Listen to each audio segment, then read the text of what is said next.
Hello guys and welcome to the video. So today we're going to be messing with the Water Ivor. We have a lot to talk about. One thing to note is she's on my 3-star count, so I'm not going to be 6-starring her. But for what we need her for and what we're going to be doing, we don't need her to be 6-starred.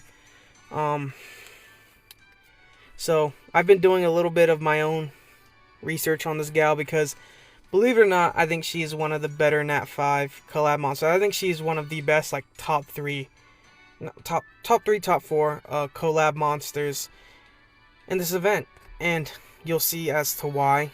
But yeah, she's not 6-star, 3-star account. I'm not gonna even waste the resources. If we get her on the other account within the next 2 months, I would totally love to mess with her a little bit, but can't fuck with her on this account too much. I've already spent more than, I think, like 7-8 million mana just upgrading runes and doing all that stuff to get her to where she needs to be at. So let's get into it. Let's get into her kit and we'll talk about her a bit. Let's do it. So number 1, attacks the enemy 2 times to decrease the enemy's defense for 2 turns with a 20% chance each. It is 40% chance when fully upgraded. On skill 2, attacks the enemy 3 times to inflict continuous damage for 2 turns with a 50% chance each. When fully upgraded, it is every 3 turns and you get a 70% chance each. And then, last but not least, the third skill, which, or the passive, which I'll explain to you in a second, but let's just read over it. Grants up to 3 effects of the Might of the Clan according to your stats when the battle begins. Attack power increases the damage dealt to enemies by 100%. Defense decreases the damage received from enemies by 30%. Attack speed removes 1 beneficial effect granted on the enemy with a 50% chance if you attack on your turn. And she has an accuracy lead of 55%. Now, let's talk about this passive. So for anyone who has a little bit of a hard time understanding what the skill is even saying, it is saying that if her stats reach a certain threshold, she will activate those effects, and those effects will remain permanent throughout the battle. I am not quite sure if defense breaks or anything will change any of that stuff, but we could certainly test that. But so her attack has to reach a certain threshold for it to get the increased damage dealt buff or passive. Her defense has to reach a certain threshold for her to decrease the damage received, and her attack speed, as you can guess, has to reach a certain threshold for her to strip. Now, there's going to be a couple things we're going to do to just completely like dissect this chick, but let's first look at how I have her runed, and I'll explain a couple things. So, through what I believe is extensive enough research, is that I figured out at least 2 of the stats needed for her to restart 2 of the thresholds, right? Her speed, as far as I'm seeing, needs to be 255 speed. Total speed, right? So, I had her on plus 150 speed earlier, and she wasn't doing anything. Nothing at all. Actually, no, it's either 255 or 260, but I believe 255 would probably be the one that they have it at. Because I had her on 250 or 150 bonus speed earlier, and she just was not landing or stripping at all. Like, her passive would not proc or nothing. And her defense, I believe, needs to be about 1,500, about that. Her attack, I'm assuming, and we're talking about, again, total, would have to be around 1,500 to 2,000-ish, around that, if not maybe a little bit less, but I haven't done the attack bar. I've done the defense and the speed, but there's a couple things we're gonna mess with her. We're gonna mess with her a little bit. So first off, we're gonna test this strip. She has, the good thing about her kit is, for one thing, is like if you build her like a tanky-ish, it's like, you know, I have speed, defense. If you build her like speed, accuracy, like just assuming that you go, like, you can go speed, HP, and you go speed, accuracy, you're talking about, you have a chance to strip, you can land the dots, whatever, but you also can go into a defense break. I've seen her strip into a defense break. So what we're going to do is we're going to go in here, and Shannon and Lulu, they're going to buff each other, and we're going to try our best to strip it off. So we're going to see she has 3 attacks here. Each attack should have a chance to strip. Let's see. She stripped 2 of them out of the 3. And she stripped into a defense break.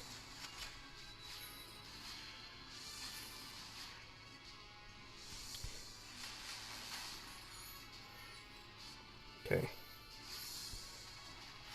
Strip the attack buff. Of course she's on low accuracy, so of course she's not really doing much.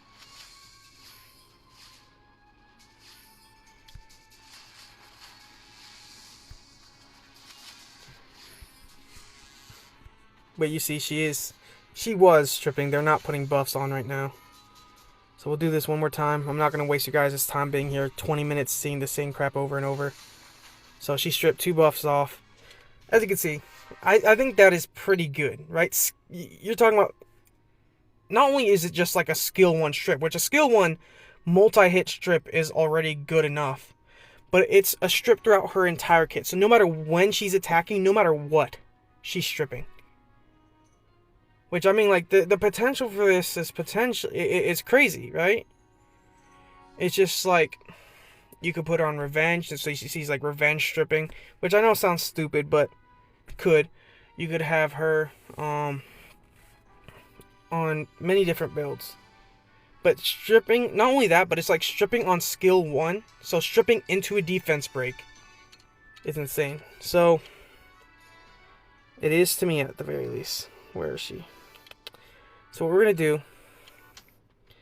is I'm gonna put I'm gonna put Bernard, and we're gonna see her passive next, the damage reduction. So we're gonna speed ourselves up. So you see every time we attack her, you see her passive procs. Boom. So that's the reduced damage. But if we defense break her, no, it stays. As long as, it seems like as long as her defense at the beginning of battle was what was required, it met the threshold, then it will it'll work. Because this defense breaks by like 30 to 50%. So it's like, you're not telling me like 700 bonus defense just in general is what's doing it. Because I've seen a lot of people say, hey, yeah, it has to be way higher than that. But we can test this in another way too. So her speed. Her speed was barely good enough. I'm telling you, it was barely good. At plus 150 speed, she was not stripping. So what we're going to do is, bam. So we're going to buff ourselves and then slow her down.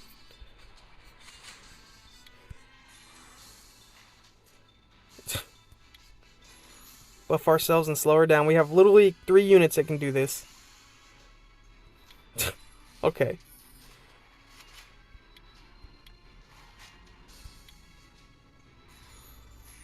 So let's see if she strips. Did she just strip? Hold up.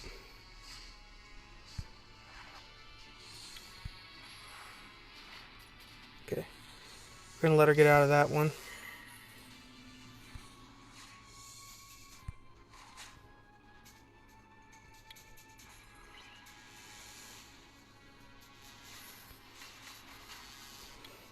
Okay, we're gonna buff ourselves again.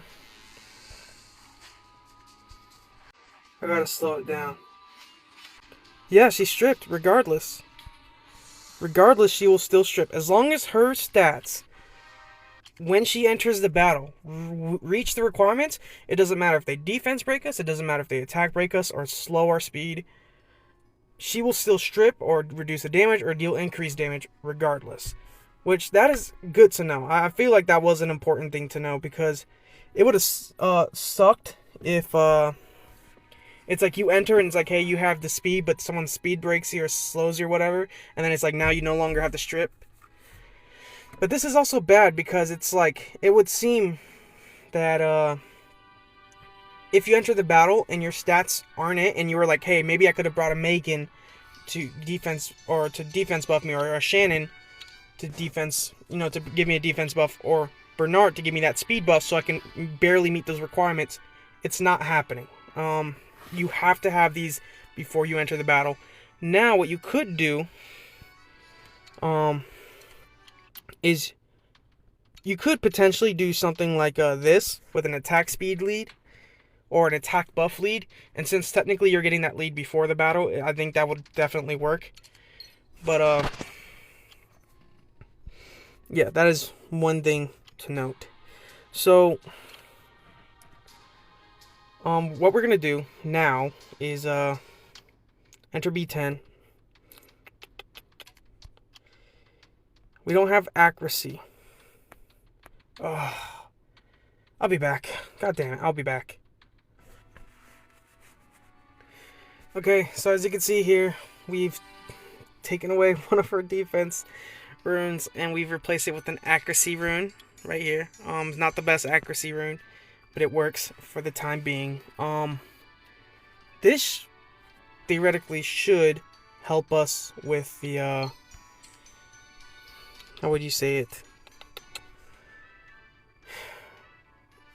With a couple more things. So, number one, I want to test something. Now that we're back, now that I'm thinking about it, is since we just tested that if we defense break her, will she lose her damage reduction, or if we slow her down, will she lose her strip? And it doesn't. But since she doesn't have her defense no more, she shouldn't be able to reduce damage, incoming damage. So what we're gonna do, we're gonna do this.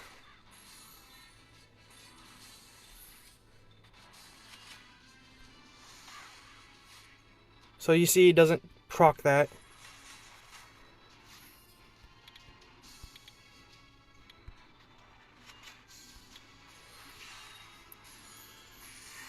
Okay, and the defense buff. I mean, clearly the defense buff wouldn't help or anything, but who knew? Who knows, right?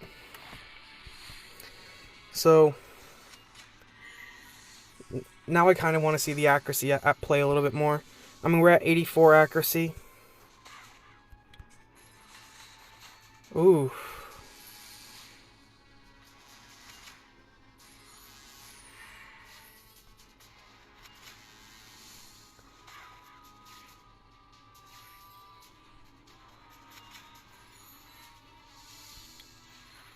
Okay, let's do it. Can we strip into, or can we defense break? No, we didn't even strip. Okay, whatever. We're gonna go into Giant's Keep. And I want to see her on the team, right? Now, we're just gonna go B10 for right now. And we're gonna give her the accuracy lead just for the sake of it. And I just want to see her just doing her thing, right? Defense breaking when she's supposed to, stripping when she's supposed to. I mean, I know she has a low chance, but like, if she's fully upgraded, obviously the chances will be better, but how's she looking like before skill ups, right? And I mentioned it earlier, by the way, if she were like on a speed crit damage attack build, it's like that damage she would have insane damage. Like you don't even know. Oh man, it would be crazy, right? It's like she'd be easily dealing like 10k a hit easily, if not more. And stripping. So it's like she could be as a support tank, or just like this insane like support assassin or whatever. It's just, she has good potential. That's the thing I'm trying to point out. Not to mention, you could also go Despair. I didn't mention that earlier. But you could go Despair on her.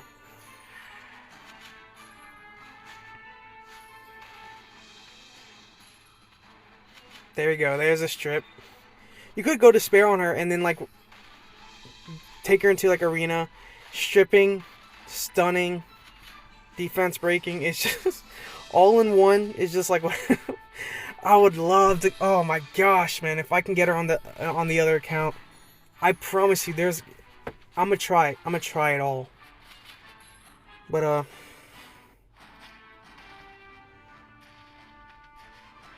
it's pretty decent. Pretty decent. I don't think it beat my old speed time. It shouldn't have. Yeah. Good. So, I think that's really all we gotta really show about her. I would like to do her damage in a different video. Like, truly, like, testing her limits. I would like to do that with a lot of units, is testing the limits of these units. But we kind of get an idea of what she's capable of. I mean, stripping on any attack, I think that is one of the best parts. Strips here, and then what she strips into is she can strip into a defense break, she could strip into dots, damage reduction, increased damage. It's just like, there are so many potential ways you could build her, and none of them would really be that wrong. So, if you get her, keep her, obviously. I would recommend her as being one of those skill ups. If you get more than one of her, keep both of them. Keep both of them. You get like 10 of them, keep all 10 of them.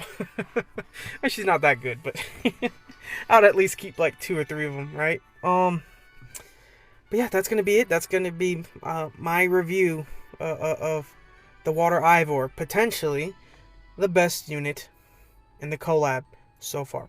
One of the best. Not the best. I think that goes like the Ezio. But yeah, I'll see you guys in the next one. Peace.